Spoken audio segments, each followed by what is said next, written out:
Vamos entrar agora no tópico 6, gerenciamento pelas diretrizes, ok, minha gente? O gerenciamento da rotina do trabalho do dia a dia é parte importante do gerenciamento pelas diretrizes. O que significa essa palavra diretrizes?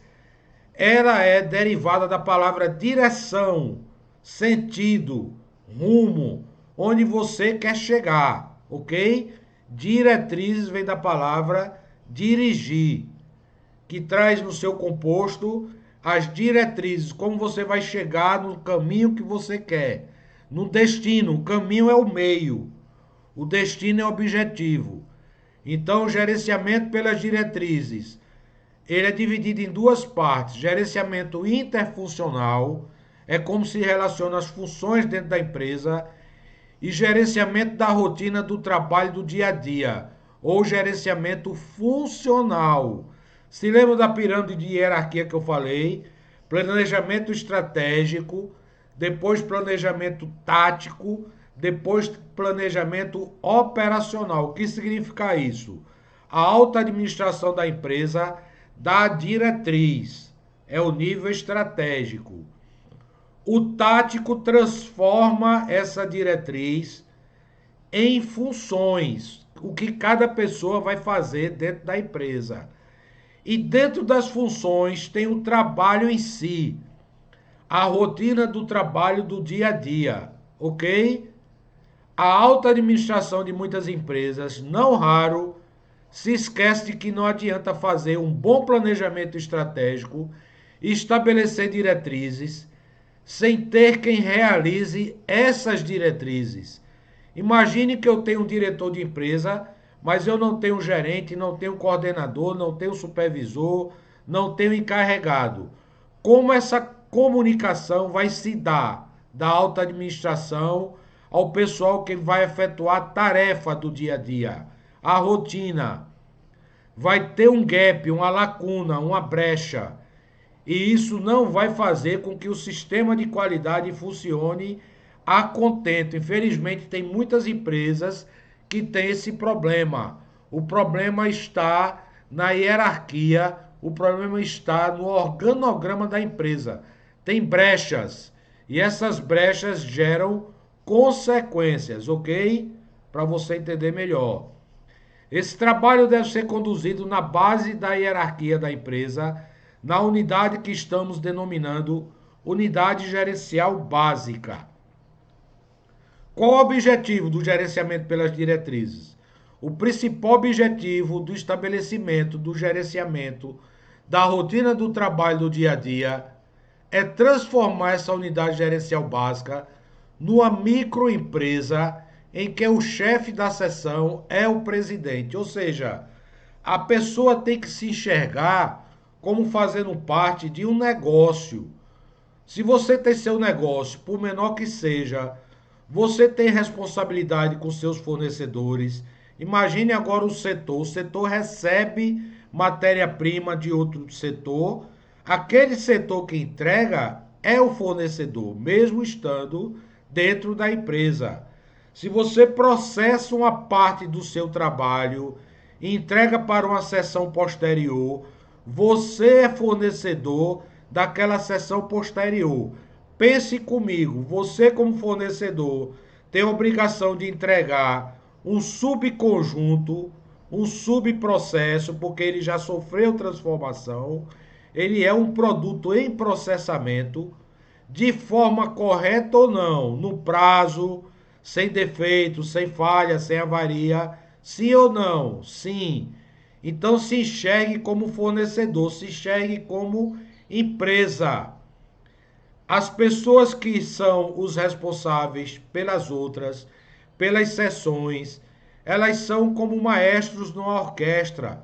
Elas dizem o ritmo que, dentro do linguajar do sistema Toyota de produção, a gente chama de tact time. É a frequência com que cada etapa é realizada, é entregue, ok? Para isso, esse chefe da seção deve ter o melhor preparo gerencial possível e toda a sua turma, quer seja staff, quer sejam os supervisores, quer sejam os operadores, devem ser preparadas para conduzir o seu trabalho do dia a dia com competência, de forma que os níveis hierárquicos superiores possam se esquecer do dia a dia, ou seja, da rotina, e cumprir sua obrigação. Qual é sua obrigação? Olhar para o mercado, para os concorrentes, para o futuro da empresa e com isso conduzi-la para a sobrevivência. Enquanto você está cuidando do dia a dia, que já foi definido pela alta administração, a alta administração está preocupada em manter o negócio. A partir do momento que a alta administração para de se preocupar em como manter o negócio, ela vai ser superada, atropelada, ultrapassada pela concorrência. Não se esqueça que nós estamos vivendo num mundo globalizado. Antes meu concorrente era local, agora meu concorrente é mundial. Se eu não entregar um produto, se eu não fornecer um serviço a nível mundial, eu vou ser ultrapassado pela concorrência. E dentro de pouco tempo, infelizmente, a realidade é essa. A minha empresa pode vir a fechar, ok? É a consequência mais dura, mais cruel. Por quê? Porque se eu não entrego com competência, eu estou entregando com um custo alto. E quem vai absorver esse custo? O cliente. E com o tempo ele deixa de comprar você. Ele vai comprar de um fornecedor que tenha um índice de qualidade, um nível de qualidade melhor e que ainda seja mais barato. Aí fica a pergunta, por que ele vai comprar de você? Pense comigo, você pode estar entregando errado, você pode estar entregando atrasado, você pode estar entregando avariado, você pode estar entregando um produto de baixa qualidade que na hora que ligue quebre. Por que o cliente vai ser fiel a você? O cliente ele quer receber o melhor possível, então ele muda de fornecedor. Esse é o grande perigo, esse é o grande problema das empresas que vêm a fechar. Mais cedo ou mais tarde, os clientes vão descobrir outro fornecedor melhor do que o que você está fazendo. Por isso mesmo que a gente traz esse curso à tona e aborda de forma clara e objetiva, para você se identificar dentro dele, ok? Fatores básicos para o ciclo de manutenção do controle da qualidade, que é o ciclo PDCA. Eu já falei aqui das etapas P, D, C, A, cada sigla, isso é um anagrama, significa uma etapa do processo. Primeiro, para você fazer alguma coisa, você tem que planejar. Planejar o quê? Problemas. Identifique o problema. O que é que está acontecendo de errado? Está chegando fora do prazo. Vamos supor que o setor entregue para o outro. Imagine comigo se o setor 1 entrega para o 2 e o setor 1 atrasa a entrega para o setor 2. O que é que vai acontecer com o setor 2? Vai ficar parado. É bom o setor ficar parado esperando a peça do setor anterior? Evidentemente que não. Isso o sistema Toyota de produção identifica como uma perda, um desperdício, que é tempo de espera. Descubra onde e por que ele começa. Começa o quê? O problema. Se o setor anterior está entregando atrasado, existe uma causa para o setor anterior entregar atrasado. Pode ser que a máquina esteja quebrando com muita frequência. Pode ser que quando a máquina quebre, a manutenção demore a chegar. Eu estou abrindo aqui o leque para você entender, tá certo?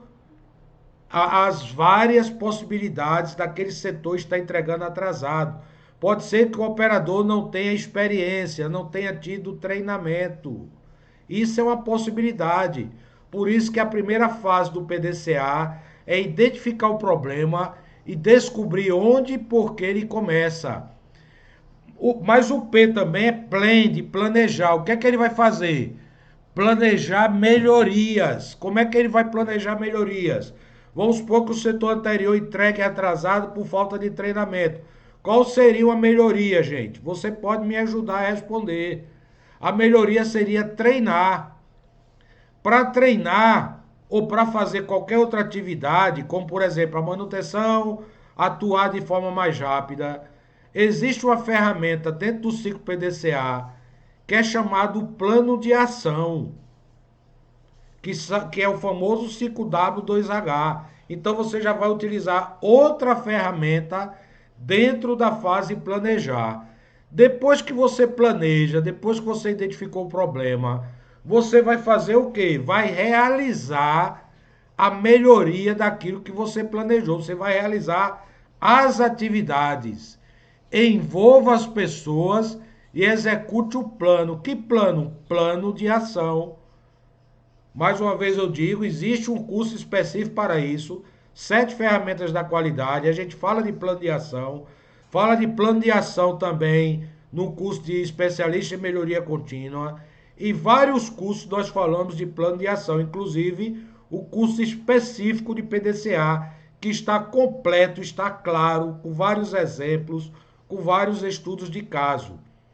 Agora pense comigo, veja como tem uma lógica. Você planejou as atividades. Segunda etapa, você executou as atividades.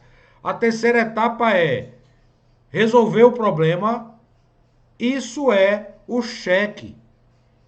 Analise se tudo foi executado como planejado e se o resultado esperado realmente ocorreu. Uma pergunta básica que eu dei como exemplo.